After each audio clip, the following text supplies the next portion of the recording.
알렐루야, 알렐루야. 너희는 사람의 아들 앞에 설 수 있도록 늘 깨어 기도하여라. 알렐루야.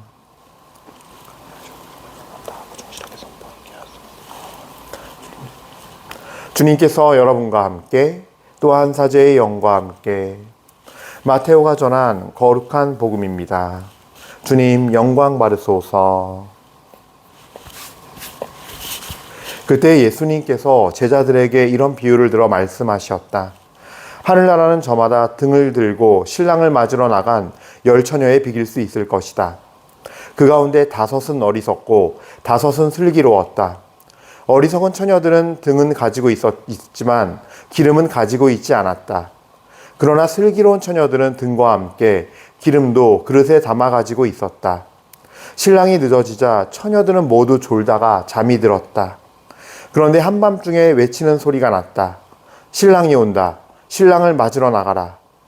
그러자 처녀들이 모두 일어나 저마다 등을 챙기는데 어리석은 처녀들이 슬기로운 처녀들에게 우리 등이 꺼져가니 너희 기름을 나누어 다오 하고 청하였다. 그러나 슬기로운 처녀들은 안 된다. 우리도 너희도 모자랄 터이니 차라리 상인들에게 가서 사라 하고 대답하였다. 그들이 기름을 사러 간 사이에 신랑이 왔다. 준비하고 있던 처녀들은 신랑과 함께 혼인잔치에 들어가고 문은 닫혔다.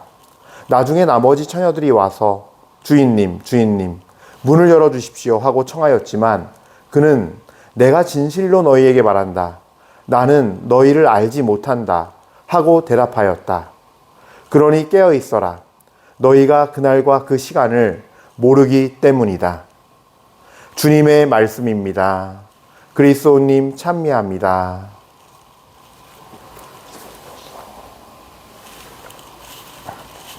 참 예수님, 은요 1830 여러분 잘 지내셨습니까? 거의 뭐 일주일, 오랜만에 이렇게 또 이렇게 미사하면서 제가 강론을 할 수 있는 이런 시간이 마련된 것 같습니다. 이 또한 주님께 감사드립니다. 제가 요즘에 좀 이렇게 하고 있는 것들이 있는데 그 중에 하나가 매일같이 하루에 3가지 감사하기 프로젝트입니다. 그래서 꼭 이렇게 기록으로 남겨놔요. 남겨놓고 그걸 나누는데 그냥 다른 거 아니고 내가 어떤 건 너무나 당연하지만 정말 잊고 살았던가 아니면 그냥 지나쳤던 거 하지만 생각해보니 일상적이기도 하고 너무 감사한 것부터 시작해서 정말 그날 하루에 오늘 하루 정말 주님께서 나에게 이런 걸 알려주셨고 하셨구나. 나에게 이렇게 기도하도록 인도하셨구나. 또 내가 이걸 따라 살 수 있도록 하나님을 사랑하는 마음을 갖고 따라오게 아니면 정말 그걸 따르기 위해서 분투하고 싸우고 이렇게 내 자신의 마음을 정말로 주님께 향하게 하면서 갔구나. 혹은 또 여러 사람들, 저를 위해서 기도해주고 기억하는 여러 사람들, 그 사람들 안에 연결되어 있는 것들 등등 여러 가지에 대해서 그냥 감사할 수 있는 것들을 매일같이 3가지씩 찾아서 주님께 올립니다. 근데 이 감사라는 게 그런 것 같아요. 우리가 왜 그런 거 있잖아요. 최선의 공격이 최선의 방어이다 라는 것처럼 진짜 영적으로 봤을 때는 감사와 기쁨은 하나님 앞에 드리는 가장 좋은 재물이고 동시에 이렇게 영적인 세계에서는 어둠의 세계에게 마귀에게 선제 공격을 날리는, 그러니까 내 안에 내 영혼에 들어올 틈이 없는 거죠. 막는 거죠. 다 자연스럽게 막아지는 거죠. 그런 감사를 함으로써 나도 모르게 충만해지게 되고 나도 모르게 내 안에 하나님을 더 향하는 마음이 생기고 하나님 중심이 되고 또 그 마음 안에 다른 좋은 마음들, 사랑, 기쁨, 평화가 같이 올라오거든요. 감사를 함으로써. 그럼으로써 내 영혼에 주님의 거룩한 성전으로서 진을 칠 수 있게 되는 것 같습니다. 자, 오늘 우리 한번 이 복음 말씀 같이 나눌 텐데요. 그 전에 우리 한번 하나님께 그런 의미에서 또 제가 하는 것 중에 하나예요. 이제는 그냥 찬미가 아니라 감사하는 마음으로 감사와 찬미를 드리는 박수를 보내드립시다. 주님 감사합니다. 오늘 하루 이렇게 눈 뜰 수 있게 해주셔서 감사하고 또 하루를 맞이하고 요즘 계속 좋은 날들이 이어지는데 정말 주님께 이런 좋은 날들 햇볕 보고 파란 하늘 볼 수 있게 해주셔서 가을을 맞이하게 해주신 것도 감사하고 또 오늘 이렇게 오랜만에 다시 이런 은요 1830 채널 킨 것도 감사하고 어쨌든 감사한 일들 뿐이에요. 자, 오늘 이 복음 말씀은 이 열처녀의 비유인데 참 예수님께서 마테오복음은 특히 그런 게 있는 것 같아요. 이 전복음에서도 혼인 그 잔치를 열었는데 어떤 임금이 혼인잔치에 사람들이 안 와서 사람들 막 들렸는데 어떤 사람이 혼인 예복을 안 입고 왔어요. 그러자 그 사람은 쫓겨납니다. 그러니까 혼인 예복, 그러니까 뭔가 준비를 갖춰야, 그에 합당한 준비를 갖추고 와야 한다는 이런 비유의 내용들이 마테오 복음에는 다른 복음서들과 비교했을 때 같이 있지만 다른 루카 복음 같은 경우는 그 혼인잔치 비유에 그 예복에 관한 얘기는 없거든요. 네. 그래서 그런 것들도 좀 약간 이 마테오 복음만이 지닌 특이점이에요. 근데 루카 복음에 있는 같은 그 혼인잔치의 비유와 이 잔치의 비유가 약간의 그 마테오 복음은 예복이 빠져 있다는 것이 있지만 또 루카 복음은 재미있는 게 있어요. 절름발이 뭐 거기서 있는 어떤 그런 장애인들, 가난한 사람들 이런 뭔가 내가 뭔가를 베풀었을 때 돌려받을 수 없는 사람들을 다 앉혀서 그 잔치상을 채웠어요. 예수님께 채웠어요. 예. 그러니까 하느님 나라도 보잘것없는 영혼들, 아무것도 아닌 영혼들, 그런 사람들의 것이다라는 어떤 상징적인 표현이기도 하지만 우리 역시도 일상 안에서 살아갈 때 그런 이들에게 내 것을 베풀고 돌려받을 생각하지 말고 오직 하느님의 말씀에 순종해서 하느님께 나라에서 하느님 나라에서 나중에 받을 상급으로 감사히 여기면서 그들을 도와주라는 의미가 있는 거거든요. 즉 자선과 선행과 나눔과 봉사, 섬김 이 모든 것들이 루카복음 안에도 들어가 있으면서 그것이 마테오복음에서 마지막에 말하는 예복인 의미랑 맞아 떨어지거든요. 그러니까 복음 내용은 좀 달리 구성됐지만 잘 묵상해 보면 예복의 의미를 루카복음은 다른 방식으로 담아내긴 했어요. 예. 그래서 제가 이 얘기를 왜 할까요? 오늘 복음은 이 열처녀의 비유인데 이 열처녀의 비유도 참 절묘한 면이 있습니다. 먼저 복음 전체를 놓고 한번 싹 이렇게 가볍게 한번 전체적인 측면에서 보면요. 이 다섯 처녀의 어리석음과 다섯 처녀의 슬기로운 처녀 이 구분점이 되는 건요. 기름이잖아요. 근데 신랑이 왔을 때 물론 어리석은 처녀들은 그때 그 자리에 아예 없었어요. 기름이 떨어져서 기름 사러 간다고. 그런데 한 가지 알 수 있는 건 신랑이 왔을 때 등이 켜져서 내 얼굴을 비춰주는 그래서 예수님이 우리의 신랑이신 예수님이 나를 확인하고 보는 그 영적인 빛의 등 그래서 밝혀져 있는 내 얼굴이 밝히 드러나서 알아봐야 한다는 것이 조건이라는 거예요. 중요한 조건이라는 거예요. 내 얼굴이 빛이 밝혀져서 얼굴이 드러나는 그래서 신랑이신 예수님이 나를 보고서 누구야 그러고 알아볼 수 있는 것. 예. 그 등이 켜져 있어야 되고 그 등불로 나를 비춰서 주님께 신부임을 드러내야 하는 것이죠. 그래서 내 얼굴을 보고 신랑님께서 내 얼굴을 알 때 그러니까 신랑인 예수님이 모르는 신부는 존재할 수 없는 거고 예수님께서 그 신부인 우리를 봤을 때 나를 봤을 때 바로 이 준비된 기름으로 불을 밝혀서 내 얼굴을 보여드릴 수 있어야 한다는 거예요. 기본적인 어떤 이 복음에서 말하고자 하는 스토리는 그렇게 해서 잔치 자리에 들어가서 함께 혼인잔치에 들어가는 거고 이제 여기는 좀 더 다른 개념이 존재해요. 신랑은 예수님인데 처녀는 우리 모두예요. 특히 우리 모두 중에 우리 모두가 그 어떤 대상이 될 수 있는 사람들인 거죠. 자격 조건의 대상이 될 수 있는 사람들인데 그 진짜 주님의 신부, 그리스도의 신부는 어떤 사람들이 되어서 천국에 함께 가느냐 이거에 관한 얘기예요. 그래서 우리가 여러 가지로 우리를 정의할 수 있는데 뭐 하느님의 자녀, 예수님의 제자, 뭐 주님의 종 또 많죠. 뭐 주님의 어떤 뭐 그리스도의 군사 성경에선 여러 가지로 우리를 표현해 놨는데 가장 중요한 개념 중에 하나가 그리스도의 신부예요. 그리스도의 신부. 그러니까 이 관계 안에서도 가장 가까웠고 밀접한 관계잖아요. 자녀들도 어느 정도 크면은 각방을 주잖아요. 자녀들도 크면 각방을 가고 자기 공간을 원하고. 근데 부부들은 어때요? 물론 뭐 요즘 부부들은 이렇게 방을 따로 쓴다고 하더라고요. 근데 우리가 어떤 기본적인 전통적인 개념에서의 틀에서 보면은 부부는 함께 살잖아요. 한 방에서. 합방을 해 살잖아요. 그러니까 가장 은밀하고 가장 모든 것을 하는 가장 가까운 관계, 신랑이신 예수 그리스도와 가장 밀접하고 가까운 관계의 칭호, 사랑의 관계의 그 칭호 중에 가장 으뜸은 그리스도의 신부가 아닐까 해요. 이래서. 예.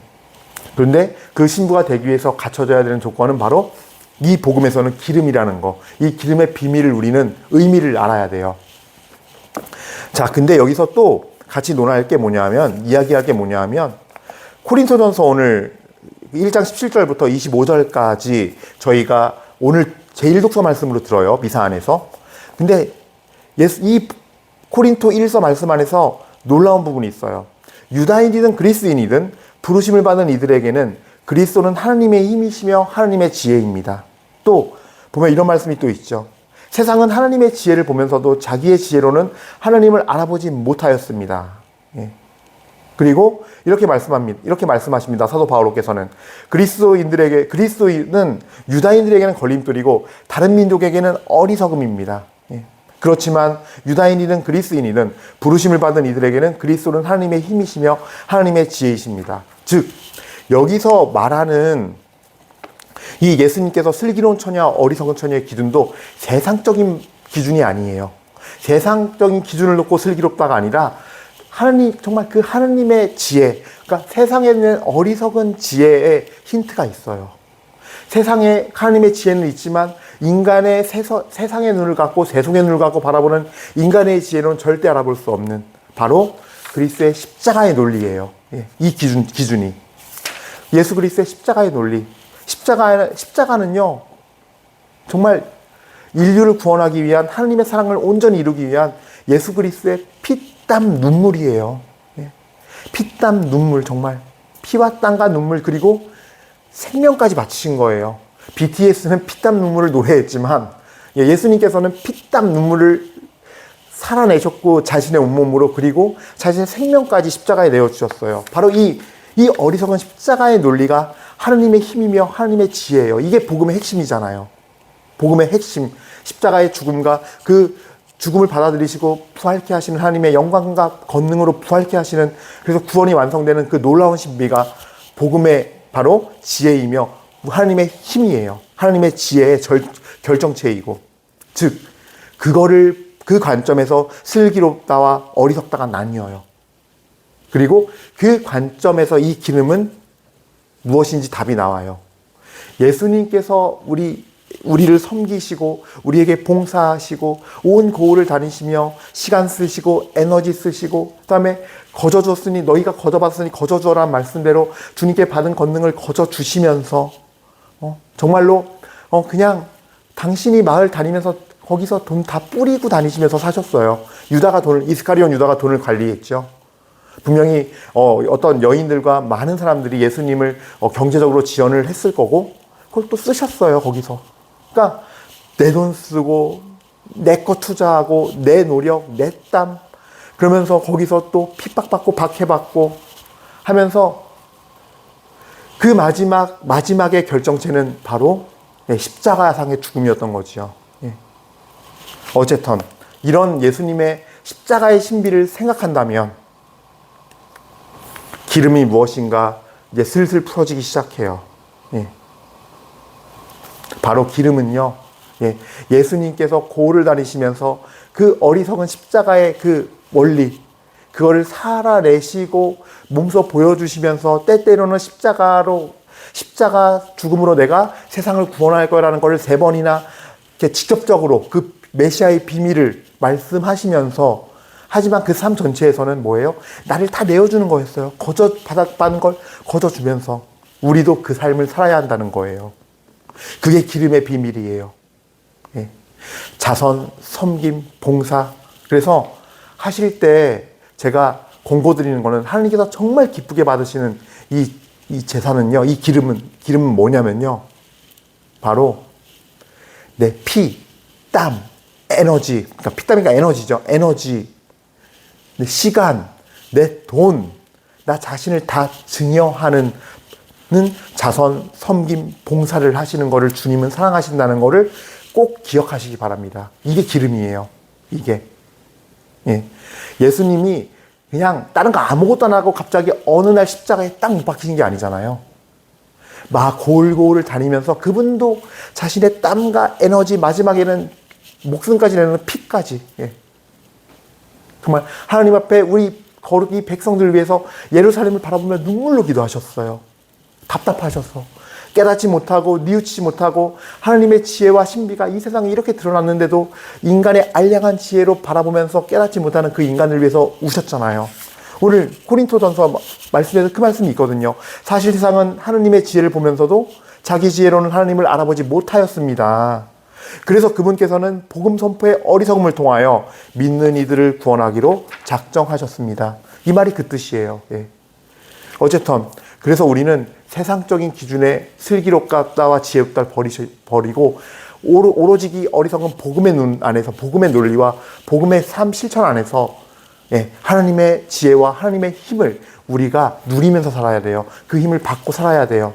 예, 그것이 기름을 마련하는 것이고, 그것은 바로 정말 자선, 선행, 나를 희생하면서 하는 그 모든 희생들, 예, 그 다음에 봉사하는 거, 섬기는 거, 이것들이 주님께서, 나의 사랑하는 신부 은성계 요셉이구나, 이렇게 우리의 이름이 불려야 된다는 거예요.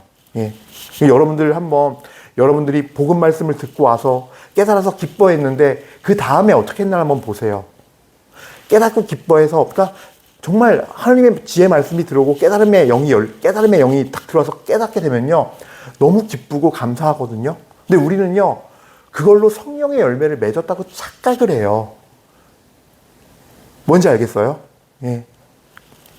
그거는 성령의 열매가 완전히 맺어진 게 아니에요. 그 말씀은 신부님 강론 말씀, 아니면 내가 성경을 묵상하다가 정말 그 어떤 말씀이 나에게 팍 오면서 레마처럼 다가왔을 때, 그러니까 그 말씀이 살아서 지금 나의 어떻게 메시지로 오고 나에게 어떻게 살아야 할지 복음적인 진리를 알려주고 깨우쳐주는 걸 레마라 그러거든요. 네. 근데 그 레마의 말씀이 마음 안에 들어왔을 때 그 다음에 살아내야 돼요. 움직여야 돼요. 행동으로 실천해야 돼요. 머리에서 가슴까지 가야 돼요. 세상에서 가장 먼 거리라고 하는데 무조건 가야 돼요. 그랬을 때 그것이 성공할 때도 있고 실패할 때도 있거든요. 그러니까 예를 들어서 내가 어떤 노숙자분을 도와주려고 갔는데 욕먹고 쫓겨날 때도 있고, 욕까지는 안 하더라도 굉장히 냉소적으로 아주 막 이렇게 증오하는 눈빛이나 나한테 오지 마세요라는 눈빛으로 쳐다보는 경우도 있거든요. 저도 도와드리러 갔다가 그런 경우를 몇 번 당했어요. 당한 적이 있는데 성공이냐 실패냐 중요하지가 않아요. 내가 그렇게 했을 때 하나님께서는 내 안에 열매를 맺어주세요. 예. 그러니까 우리는 그런 땀과 에너지를 쓰는 노력과 내 돈을 쓰는 것과 이렇게 정말 다 내어놓으면서 하는 그 섬김과 나눔, 자선이 있어야 되는 이유를 잘 모르고 살아요. 예. 이 말씀 안에서 말씀을 깨닫다 보면 또 그런 것이 있어요. 내가 가서 그 사람을 이유 없이 도와줘야 되는, 또 하나님의 또 이 말씀 안에서 그게 딱 오거든요, 마음 안에. 내가 지난번에, 내가 알고 지낸 지금 그 친구, 그 베드로 형제님 어떠나 갑자기 마음에서 떠오르네. 그분 한번 물어봐야겠다. 예, 이런 걸 우리는 실천을 해야 돼요. 전화를 해서 혹은 문자를 보내서 물어보고, 또 또 그 말씀 안에서 또 마음이 또 계속 오거든요. 그 형제에게 한번 이런 것도 도와주는 마음을 내가 줄 테니 너 이렇게 한번 해봐. 도와주고 싶은 마음이 올라오고. 그러니까 이런 게 하나님께서 우리로 하여금 기름을 마련하게 하시는 방법이에요. 예, 그래서 조금은 정말 말씀을 깨닫고 그 복음의 진리를 깨닫고 하나님의 지혜인이 복음이 선포될 때 그 선포되는 복음의 말씀을 내가 알아듣고 깨달아서 기뻐하는 걸로 끝나는 것이 아니라, 예, 그것이 애써 실천할 때 우리에게 진짜 사랑, 기쁨, 평화, 온유, 절제 등등 온갖 향기롭고 맛있는 그 영적인 열매들이 잔뜩 맺어지기 시작한다는 거죠. 예, 그래서 그렇게 순종하고 실천함으로써 여러분들이 열매를 맺는 역사가 있었으면 좋겠고, 그리고 그 기름이 마련되어서 정말 잔뜩 마련되어서 예수님이 한동안 안 오시는 것 같더라도 걱정 없이 딱 등불을 다시 켜고, 주님이 왔을 때 등불을 다시 딱 켜고 맞이할 수 있는 우리들이 되었으면 정말 좋겠습니다. 예. 그래서 여러분들 정말로 영과 육과 혼, 피땀 눈물로 주님께 자성과 선행으로 또 감사의 기도와 찬미로 여러분의 온몸을 바쳐서 주님을 섬기는 그리스도의 참된 신부가 되시기를 바라겠습니다. 우리 모두 주님의 신부가 되어서 천국에서 만납시다. 아멘.